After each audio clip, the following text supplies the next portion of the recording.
আসসালামু আলাইকুম। আজকে 14 ডিসেম্বর 2024 বসুন্ধরা অফিস থেকে এসে ওনারা আমাদেরকে আমাদের প্লট হ্যান্ডওভার দিচ্ছে এবং সরেজমিনে মেপে আমাদের প্লট আমাদেরকে বুঝিয়ে দিয়েছে। পরবর্তীতে আমরা নিজের খরচে রাজমিস্ত্রি এনে আমরা আমাদের প্লটের ডিমার্কেশন করে নিই এবং চতুর্দিকে আমরা কর্নার বসিয়ে দিই যাতে আমাদের বিল্ডিংয়ের লেআউট করতে আমাদের জন্য ইজি হয় এবং আমরা আমাদের লেআউটকে ফলো করে আমরা আমাদের বিল্ডিংয়ের কাজ শুরু করতে পারি। এরপরে আমরা একটি লেবার নিয়ে আমাদের প্লটটি যে উঁচা নিচা এবং অনেক আবর্জনা ঘাস সেগুলি ছিল সেগুলোকে পরিষ্কার করানো হয়েছে যাতে করে আমরা আমাদের লেআউটটি সুন্দর সুষ্ঠুভাবে বসাতে পারি আর আমাদের কাজটি সুন্দরভাবে শুরু করতে পারি। এই জন্য আমরা আমাদের প্লটটিকে নিজ দায়িত্বে আমরা পরিষ্কার করে নিয়েছি। এটি হচ্ছে আমাদের বিল্ডিং ওয়ার্কের সেকেন্ড স্টেপ। আমরা বসুন্ধরা অফিস থেকে পারমিশন এনে আমাদের নেক্সট প্লটে আমরা একটি টেম্পোরারি শেড বানাচ্ছি যেখানে আমাদের লেবাররা কাজ চলাকালীন অবস্থায় বসবাস করবে। ওনাদেরকে বাথরুম এবং টয়লেট এবং কিচেনের ব্যবস্থা করা হয়েছে, সাথে মালামাল রাখার জন্য স্টোরেজ এবং আমাদের সিকিউরিটি গার্ড থাকার জন্য একটি রুম করা হয়েছে যাতে করে আমাদের সিকিউরিটি গার্ড আমাদের মালামাল রিসিভ করতে পারে এবং আমরা কাজ সুষ্ঠু সুন্দরভাবে শুরু করতে পারি। এটি হচ্ছে আমাদের বিল্ডিং ওয়ার্কের স্টেপ 3। আমরা ঢাকা ওয়াসা থেকে পারমিশন এনে আমরা 450 ফিট গভীরের একটি নলকূপ বসানোর জন্য আমরা ফিটারের সাথে মিটিং করছি এবং আমি আমার নিজ দায়িত্বে ওয়াসাকে আমাদের এই লাইসেন্সের ফি দিয়েছি এবং সমস্ত মালামাল ক্রয় করে নিয়েছি যাতে আমরা গভীর নলকূপ সেট আপ করে আমরা আমাদের পানির ব্যবস্থা করতে পারি। কারণ যখন আপনি বিল্ডিংয়ের কাজ শুরু করবেন পানি এবং ইলেকট্রিসিটি এই দুইটি অনেক জরুরি।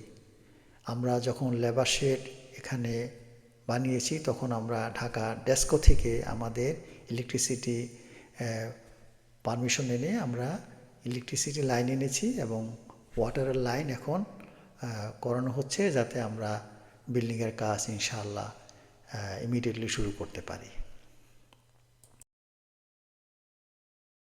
আমাদের বিল্ডিং ওয়ার্কের স্টেপ 4। আমরা আমাদের প্লটটিকে সুন্দরভাবে সমতল করে এখন সুতা দিয়ে আমরা লেআউট করছি যাতে প্রতিটি পাইলের পয়েন্ট ঠিক থাকে এবং আমরা সুন্দরভাবে পাইলটি কমপ্লিট করতে পারি। এবং পাইলের কাজ শুরু করার আগে আমরা একটি ছোট মিলাদ মাহফিল করেছি আমাদের প্লটের মধ্যে যাতে আল্লাহ পাক আমাদের কাজে বরকত দান করেন এবং আমরা সুষ্ঠু সুন্দরভাবে আমাদের এই বিল্ডিংয়ের কাজটি কমপ্লিট করতে পারি।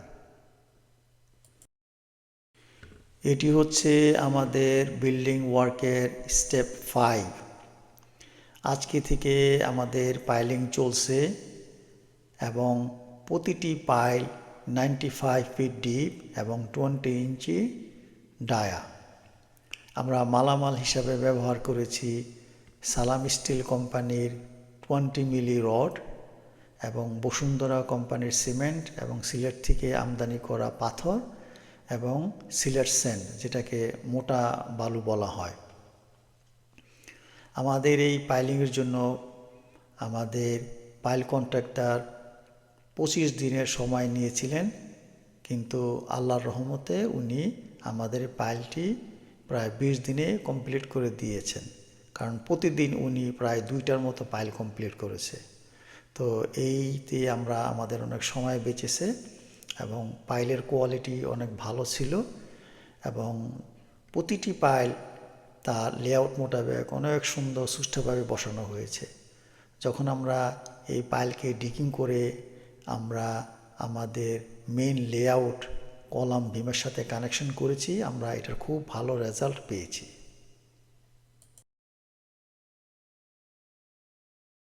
হচ্ছে আমাদের বিল্ডিং ওয়ার্কের স্টেপ 6। আমরা পাইলিং কমপ্লিট করার পরে এখন নতুনভাবে লেআউট করছি এবং আমরা প্রায় 6 ফিটের মতো মাটি কেটে ডিগিং করেছি, যাতে প্রতিটি পাইলের মাথা আমরা সুষ্ঠু সুন্দরভাবে বের করতে পারি এবং আমাদের ওই মেইন যে বিল্ডিংয়ের ফাউন্ডেশন, বিম, কলাম ওদের সাথে এই পাইলের মাথাকে আমরা কানেক্ট করতে পারি, যাতে আমাদের বিল্ডিংয়ের যে কানেকশন সেটা যেন ওই 95 ফিট নিচে থেকে শুরু হয় এবং বিল্ডিংয়ের লংজিভিটি অনেক বেড়ে যায়। এইভাবে আমরা এই কাজগুলো কমপ্লিট করেছি। এটি হচ্ছে আমাদের বিল্ডিং ওয়ার্কের স্টেপ 7। এখন আমরা সমস্ত পাইলের মাথা ভেঙে রড বের করে আমরা যে বিল্ডিংয়ের ফাউন্ডেশন বা বেজ ঢালাই দিব সেই বেজের সাথে একে কানেকশন করছি, যাতে আমাদের বিল্ডিংয়ের যে কানেকশনটা সেটা যেন 95 ফিট নিচে থেকেই শুরু হয় এবং বিল্ডিং যেন নিজের জায়গায় সুষ্ঠু সুন্দরভাবে দাঁড়িয়ে থাকতে পারে। এইভাবে আমরা এই কাজটি কমপ্লিট করেছি। এটি হচ্ছে আমাদের বিল্ডিং ওয়ার্কের স্টেপ 8।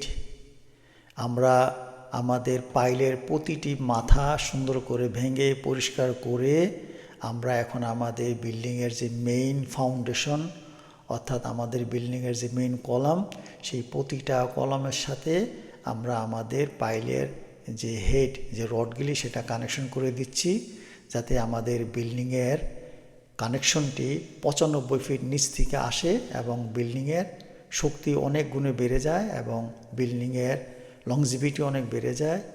এইভাবে আমরা আমাদের বিল্ডিংয়ের প্রতিটি কলাম বা পা আমরা এইভাবে সুন্দর করে কমপ্লিট করেছি। হচ্ছে আমাদের বিল্ডিং ওয়ার্কের স্টেপ 9। আমরা বেজ ঢালাই কমপ্লিটের পরে এখন আমরা গ্রেড বিমের ঢালাই কমপ্লিট করছি। এই গ্রেড বিমের ঢালাইয়ের সাথে আমরা আমাদের বাউন্ডারি ওয়ালকে কানেকশন করে দিয়েছি, যাতে বাউন্ডারি ওয়ালের লংজিভিটি বেড়ে যায় এবং গ্রেড বিম ঢালাইটি প্রতিটি রুমে শেপে দিয়েছি, যাতে ও সুষ্ঠু সুন্দরভাবে নিজেকে ধরে রাখতে পারে। এটি হচ্ছে আমাদের বিল্ডিং ওয়ার্কের স্টেপ 10। আমরা পাইলিং কমপ্লিট করেছি, আমরা বেজ ঢালাই কমপ্লিট করেছি, আমরা গ্রেড বিম ঢালাই কমপ্লিট করেছি। এখন আমরা বাউন্ডারি ওয়ালের ফাউন্ডেশন দিচ্ছি এবং পাশাপাশি আমরা ওয়াটার রিজার্ভ ট্যাঙ্কের কাজ করছি এবং টয়লেটের জন্য সেফটি ট্যাঙ্ক বানাচ্ছি এবং আমরা টয়লেটের যে ওয়াটার সেটা নিষ্কাশনের জন্য এটাকে সোক ওয়েল বলা হয়, সেটাও আমরা বানাচ্ছি এবং আমরা মাটি ভরাট করে এখন আমরা আমাদের এই ফ্লোরটিকে সমতল করার চেষ্টা করছি। অর্থাৎ আমাদের মাটির নিচে সমস্ত কাজ ইনশাল্লাহ শেষ হয়ে যাচ্ছে।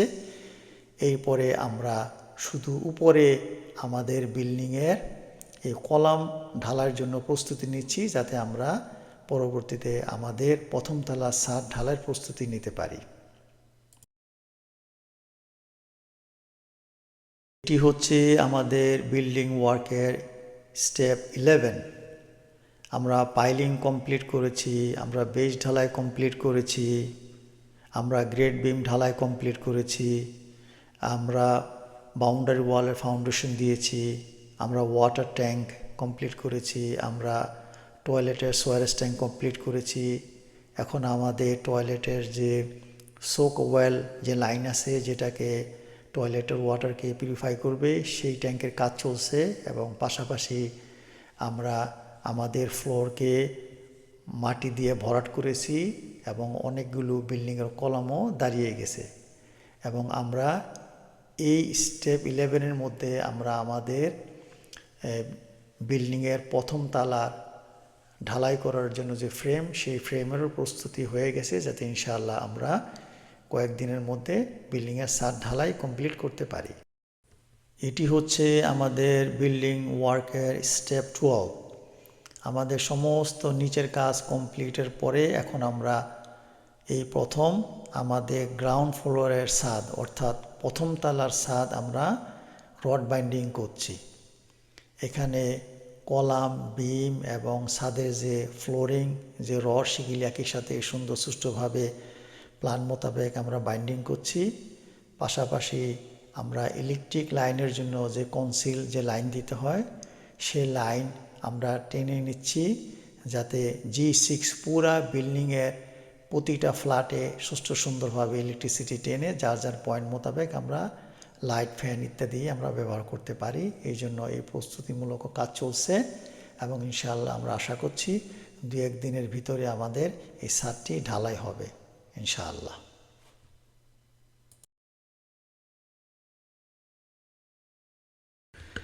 এটি হচ্ছে আমাদের বিল্ডিং ওয়ার্কের স্টেপ 13। আজকে আমরা আমাদের G6 বিল্ডিংয়ের গ্রাউন্ড ফ্লোরের ছাদ ঢালাই দিচ্ছি, অর্থাৎ আমাদের প্রথম তালার প্রথম ছাদ ঢালাই চলছে। আমাদের সিভিল কন্ট্রাক্টর উনি ওনার সমস্ত লেবার ফোর্স নিয়ে রেডি এবং অলরেডি কাজ শুরু করে দিয়েছেন। আমরা আমাদের সমস্ত মাল সামানা অ্যাভেলেবেল রেখেছি। এই তো আমাদের ছাদের প্রথম লট উপরে যাচ্ছে এবং ওনারা অনেক সুন্দর করে আমাদের এই ঢালাইটি কমপ্লিট করেছেন। এই ঢালাই কাজ প্রায় 3 থেকে 4 ঘন্টা চলেছে। ওনারা ভাইব্রেটিং মেশিন ব্যবহার করেছে যাতে আমাদের ছাদের সমস্ত মাল মশলা বিমের মধ্যে ছাদের মধ্যে সুন্দর সুষ্ঠুভাবে সেট আপ হয়ে যায়। আমাদের ঢালাই কাজ শেষে আমরা অনেক সুন্দর রেজাল্ট পেয়েছি। আমাদের ঢালাইটি মাশাআল্লাহ অনেক সুন্দর সুষ্ঠুভাবে কমপ্লিট হয়েছে, আলহামদুলিল্লাহ।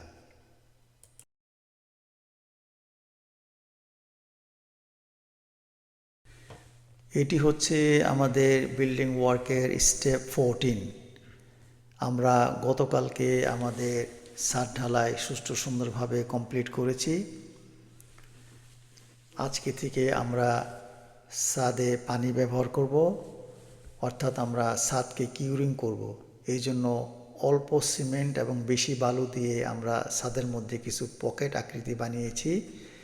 এই পকেটগুলোকে পানি দিয়ে 24 ঘন্টা ভরে রাখতে হবে এবং এইভাবে অন্তত 7 থেকে 10 দিন আমরা করব, যাতে ছাদ সুষ্ঠু সুন্দরভাবে ভিজে পানি নিয়ে নিজের শক্তি সঞ্চালন করে সুষ্ঠু সুন্দরভাবে সেটেল হতে পারে। এবং এই প্রক্রিয়ায় যদি আপনি ছাদকে মেনটেন করেন তখন বিল্ডিংয়ের লংজিভিটি বেড়ে যায়। আল্লাহ পাকের কাছে অনেক শুকরিয়া যাতে আমি সুষ্ঠু সুন্দরভাবে আমাদের এই প্রথম তালার ছাদ কমপ্লিট করতে পেরেছি।